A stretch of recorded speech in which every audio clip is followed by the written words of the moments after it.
श्राद्ध तर्पण की बात ऐसी है कि सभी को श्राद्ध तर्पण करना चाहिए, चाहे बड़ा हो बीच का हो, क्योंकि पुत्र तो सभी हैं, इसलिए सबको पार्वण श्राद्ध भी करना चाहिए, ये शरद काल वाला पितृपक्ष वाला श्राद्ध भी करना चाहिए। अब तो श्राद्ध की परंपरा ही लुप्त हो गई, और श्राद्ध की परंपरा लुप्त होने के कारण ही ये जो कुछ क्लेश बढ़ा है आज परिवारों में, संसार में, संतान दुष्ट हो रही है अथवा संतानहीनता हो रही है, इस सब का मूल कारण है पितरों का प्रकोप। देव कार्य की अपेक्षा पितृ कार्य की अनिवार्यता है, पितृ कार्य जरूर करो। अब सब खत्म है।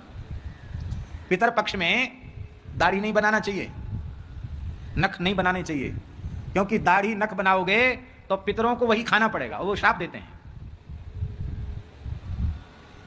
अब तो रोज चिकनी दाढ़ी चाहिए, पितर चाहे जो खाओ। तेल नहीं लगाना चाहिए, सावन नहीं लगाना चाहिए, नख नहीं काटना चाहिए, स्त्री प्रसंग नहीं करना चाहिए, क्योंकि पितर जो है उनको शुक्र में रज में निवास करना पड़ता है, वो श्राप देते हैं। इसलिए श्राद्ध भोजी ब्राह्मण बहुत विचार पूर्वक ब्राह्मण को श्राद्ध में निमंत्रण देना चाहिए। आपने किसी ब्राह्मण को अपने पिता के श्राद्ध में न्योता दिया तो पूर्वज उनके शरीर में प्रविष्ट हो जाते हैं, उनकी चेतना।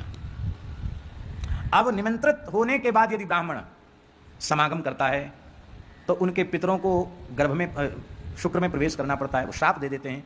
इसलिए ब्राह्मण को वर्तमान समय में तो निमंत्रित करके घर में बुला ले, एक रात्रि वहीं रखे, दूसरे दिन श्राद्ध में भोजन करावे खूब भूख लगने पर, और वो द्वारा भोजन कर ले श्राद्ध वाला ब्राह्मण तो श्राद्ध नष्ट हो जाता है, तो इतना खिलावे कि उसको द्वारा भोजन की गुंजाइश न रह जाए, फिर वहीं विश्राम करावे। फिर ब्राह्मण 1 सहस्त्र गायत्री का जब घर में बैठ करके करे, इसके बाद दूसरे दिन उसको फिर खूब बढ़िया से सत्कार करके विदा करो। ये है। इस विधि से संध्योपासन करने वाले, त्रिकाल संध्योपासन करने वाले पवित्र वेदज्ञ ब्राह्मण को खिलाओगे तो उससे पितरों की तृप्ति होगी। श्राद्धे कुर्यान्न विस्तरम, इसलिए विस्तार के लिए मना है, सुपात्र मिलना कठिन है श्राद्ध में। अरे हम कहते हैं आप विधि पूर्वक श्राद्ध कीजिए, आप अपनी सामर्थ्य के अनुसार 10-20 हजार रुपए ब्राह्मण को दो ना, बढ़िया खूब दक्षिणा दे के तृप्त करो, 4-5 वस्त्र दो, बर्तन दो, ऐसा कर दो कि वो अगले साल प्रतीक्षा करे कि हम श्राद्ध में इनके यहाँ भोजन करेंगे। उसको 15 दिन राह ना देखनी पड़े, महीना 2 महीना का एक बार में दे दो। आप कहें कहाँ से देंगे?